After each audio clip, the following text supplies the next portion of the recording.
नमस्कार, मैं हूँ रवि तिवारी। आप देखना शुरू कर चुके हैं लोकल टीवी। रोहनागुड़ा के गोहटिया झांकर पटेल पुजारी, आज उनका निधन हो गया। 75 वर्ष की उम्र में उनका निधन हुआ है।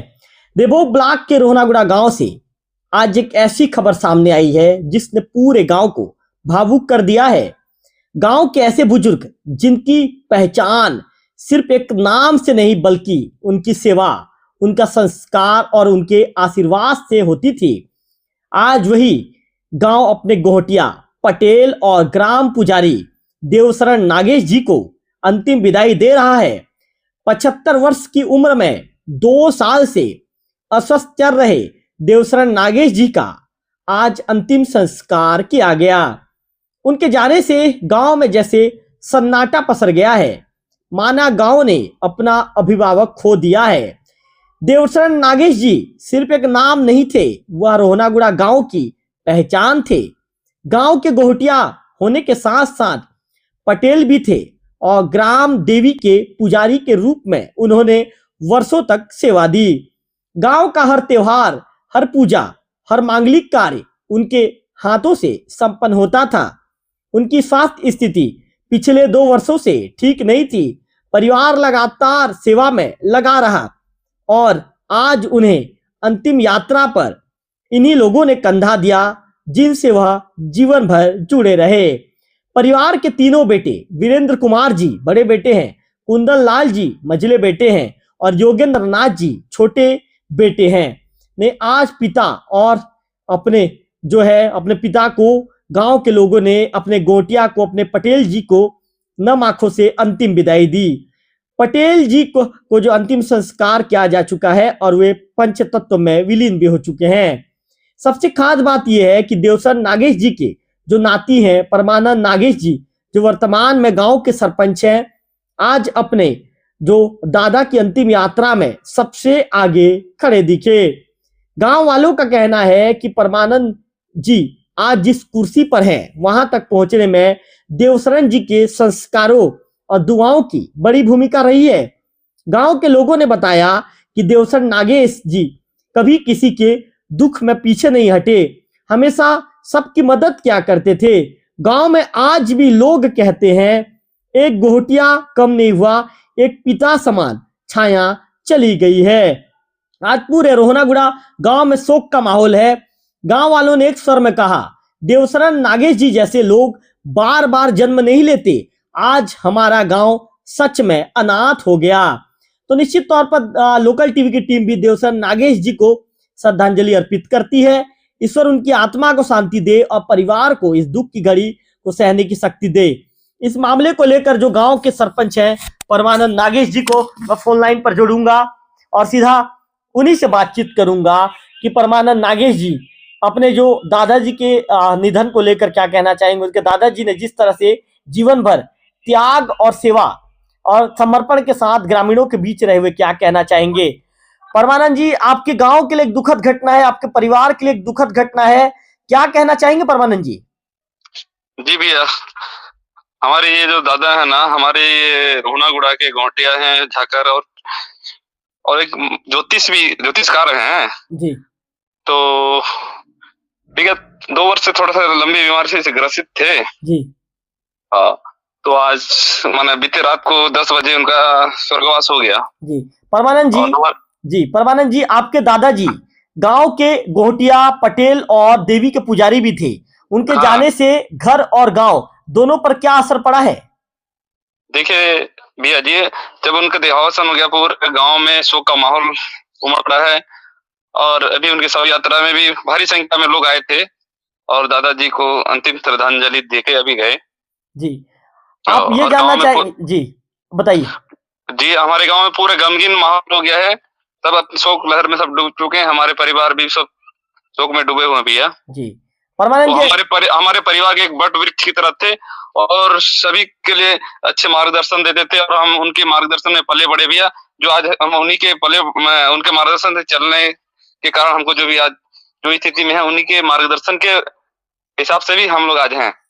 परमानंद जी, आपके दादाजी ने आपके जीवन और आपके सरपंच बनने की यात्रा में क्या सीख और मार्गदर्शन दिया था, लोकल टीवी के दर्शकों को बताइए। देखिए भैया, आज मैं एक तो मेरे दादाजी भी हैं और मेरे गुरु हैं।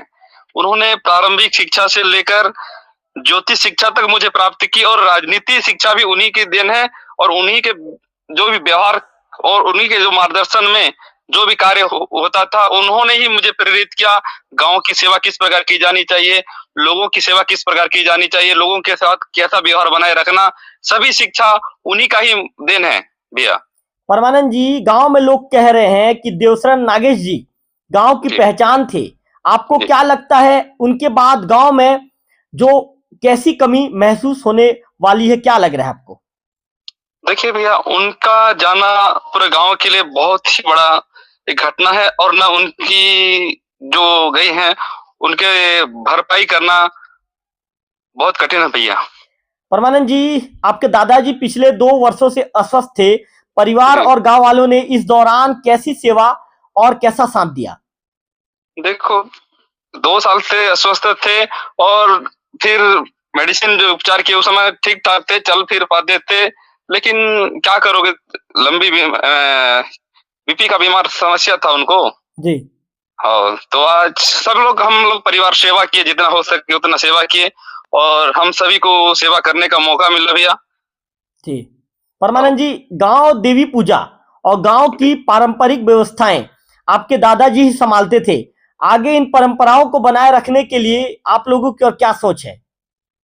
देखिए, हमारे यहाँ एक परंपरा है भैया कि जैसे दादाजी गुजर गए, तो जिस दिन अस्वस्थ हो गए तो उस दिन से मेरे पापा जी गांव के जो भी देवी देवता का पूजा पाठ हो गया, गांव के जो भी समस्या का निराकरण, वो घोटिया थे तो गांव का निराकरण गांव में ही करवाते थे जी। वो ऐसे इंसान से जी। तो उनके जाने के बाद उसको जिम्मेदारी अब पापा संभाल रहे हैं। मुझे भी राजनीति में आने का मुझे भी संभालना पड़ रहा है और उन्हीं के मार्गदर्शन, उन्हीं के पद चिन्हों पर हम चलेंगे भी और कार्य करेंगे। परमानंद जी, दादाजी के साथ बिताया ऐसा कोई पल, कोई ऐसी बात जो आज आपको सबसे ज्यादा याद आ रही है, लोकल टीवी के दर्शकों के साथ शेयर करना चाहेंगे? हाँ देखिए भैया, मेरा एक उन्हीं का दिन है। जब मैं छठी पढ़ने गांव से देवो गया, जी। शायद आप भी जानते होंगे, तो मैं उस समय काशी सर पढ़ाते थे संस्कृत जी। तो मेरे को पहले यहाँ 5वीं में गांव में ही मैं पास किया 5वीं, तो उन्होंने मुझे उपसर्ग याद दिलाया। पर समझो उपसर्ग रहता है, उसको काशी सर ने मुझे बताया, क्लास में बताया थे वहां कि ऐसा कोई लड़का है उपसर्ग बता दे, 22 उपसर्ग जी।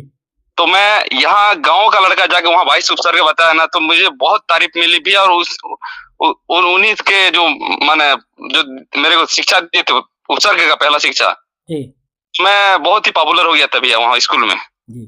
परमानंद जी, गांव के लोग कहते हैं कि देवशरण नागेश जी ने आपको बहुत संस्कार दिए। इस समय आपका अपने गांव वासियों के लिए, आपके गांव के लोगों के लिए क्या संदेश होगा?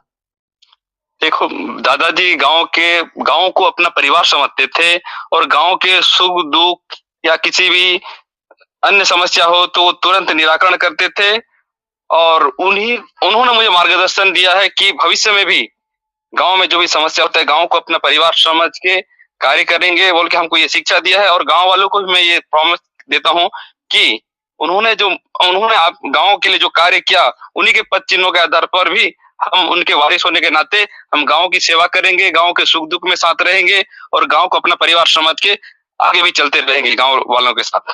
सरपंच जी, एक अंतिम सवाल, एक परिवार सदस्य और एक सरपंच, दोनों भूमिकाओं में आप इस छठी को कैसे देख रहे हैं? मैंने पूछा है कि एक सरपंच और एक परिवार के सदस्य, आपकी 2 भूमिका है, आप गांव के प्रथम नागरिक भी हैं, मुखिया भी हैं, तो दोनों भूमिकाओं में इस छठी को आप किस रूप में देखते हैं, लोकल टीवी के दर्शकों को बताइए।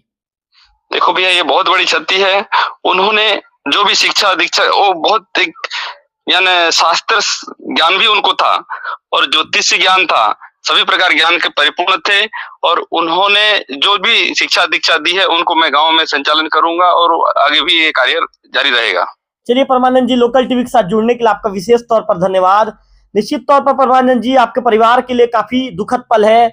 हम वही प्रभु से प्रार्थना करते हैं कि इस आप लोगों की इस दुख की घड़ी में इस दुख को सहने की प्रभु शक्ति दे, ऊपर वाला शक्ति दे और मृत आत्मा की शांति, कि उनकी आत्मा को शांति मिले। हम भी ऊपर वाले से ऐसी प्रार्थना करते हैं। चलिए परमानंद जी, आप लोग अपने आप को संभालिए। बस इस दुख की घड़ी में बस हम आप लोग को बस एक ढांढस बना सकते हैं। इस दुख की घड़ी को ऊपर वाला आपको सहने की शक्ति दे, ये प्रार्थना हम ऊपर वाले से बस करेंगे। जी भैया, बहुत बहुत धन्यवाद आपका भैया, आपका आभार। चलिए परमानंद जी, बिल्कुल आपको विशेष तौर पर धन्यवाद।